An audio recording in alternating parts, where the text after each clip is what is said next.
Hello and welcome to Black Women in Educational Leadership. This week, we're going to be talking about leadership tip scheduling. So I am your host as well as the co-founder of Black Women in Educational Leadership, and I'm so excited to actually be giving this leadership tip. The reason why is because I get so many leaders in education that are always talking to me about a few things. That's Rashida, we don't have enough time to schedule our day. All of the things that we're being asked to do by the district, by the campus, is like so many things and I don't know how to manage.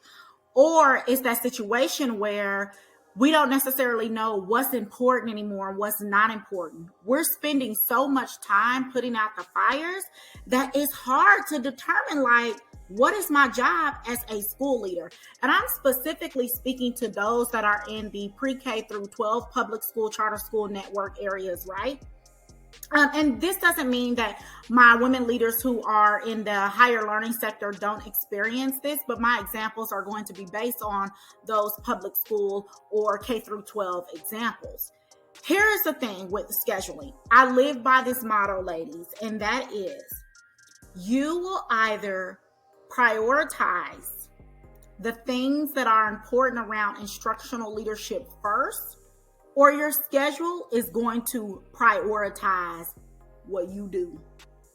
Let me say that again. If you don't prioritize the things that need to go on your schedule first related to instructional leadership, whatever pops up on your schedule is going to prioritize how you spend your time. So let me give some examples. What tends to happen, right, with schools and districts?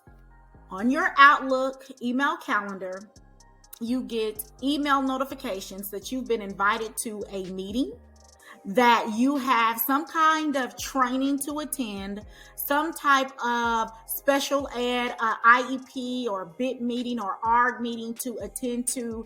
And it's like, okay, how do I do all the things as an instructional leader, such as get into those classrooms and observe my teachers, coach my coaches in the building, distributive leadership, walk the building, be a part of those private learning communities and weekly data meetings. It's very hard for me to do that when I'm dealing with all the things the district wants me to do on top of discipline, right? This is the number one complaint.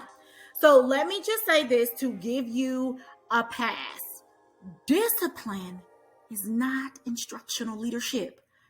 That does not mean it's important. There are systems you do have to put in place to deal with discipline issues. But let's talk about some of those quick tips that will help you schedule your priorities first and not have your schedule prioritizing what you do with your time. Number one, leaders, you want to write down all of your instructional responsibilities, such as those instructional leadership moves that drive results, your private learning content meetings, your data-driven instruction meetings or weekly data meetings, your administrative meetings. We also call them A-team or your leader meetings. You want to do things like your classroom walks with culture and your climate and lesson observations. Those are all of the things that pretty much pertain to instructional leadership that you want to have written down. And of course, some of those non-negotiables that you just cannot miss that the district is going to require you to do. Those are the kind of things that you need to map out first on your list.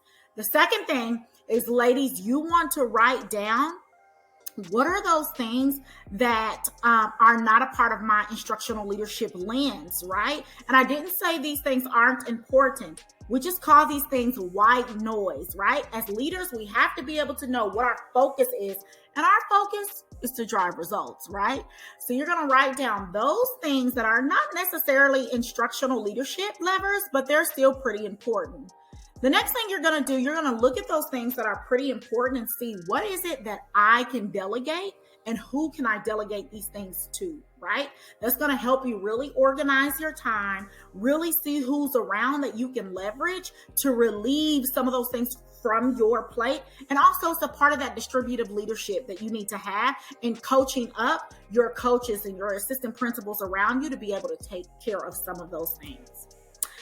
Lastly, you're going to go into your calendar and you're going to plot out your instructional leadership priorities first.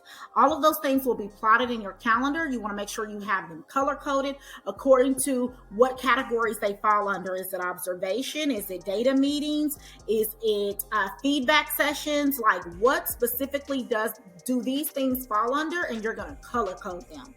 Once you do that, you're then going to put in everything else around that schedule, because the goal is to make sure your calendar is pretty much 75 to 80% filled with instructional leadership levers that drive results. Everything else goes around that. And here's the great thing about doing this. You'll notice in your electronic calendar, you're going to have some white space, right?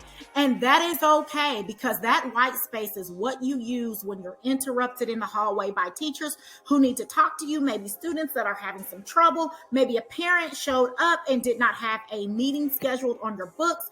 And that's where you can fill those type of things in that come up along the way.